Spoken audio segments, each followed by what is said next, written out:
அந்த காட்டில் வாழ்ந்த சிங்கம் மரத்தடியில் ரொம்ப ஆழ்ந்த உறக்கத்தில் இருந்துச்சு. அப்போது அந்த வழியாக ஓடிக்கிட்டு இருந்த எலி தவறுதலாக சிங்கத்தின் மேலே விழுந்துருச்சு.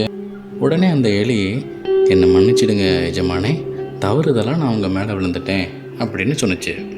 உங்கள் தூக்கத்தை கலைச்சதுக்காக என்றைக்காவது ஒரு நாளைக்கு நான் உங்களுக்கு உதவியாக இருப்பேன் அப்படின்னு அந்த எலி சொன்னிச்சு. அதனால் அந்த சிங்கம் அந்த வேட்டைக்காரன் வச்ச வலையில் தவறுதலாக மாட்டிக்கிச்சு. உடனே எங்கேயோ இருந்த அந்த எலி இந்த சத்தத்தை கேட்டு நேராக சிங்கத்துக்கிட்ட ஓடியாந்துருச்சு.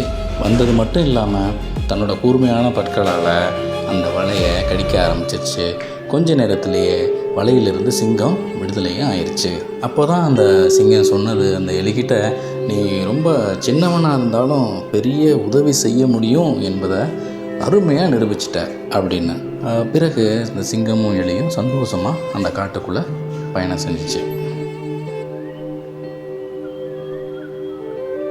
முக்கியமான விஷயம், லைக் பண்ணவும் சப்ஸ்கிரைப் பண்ணவும் மறந்துடாதீங்க.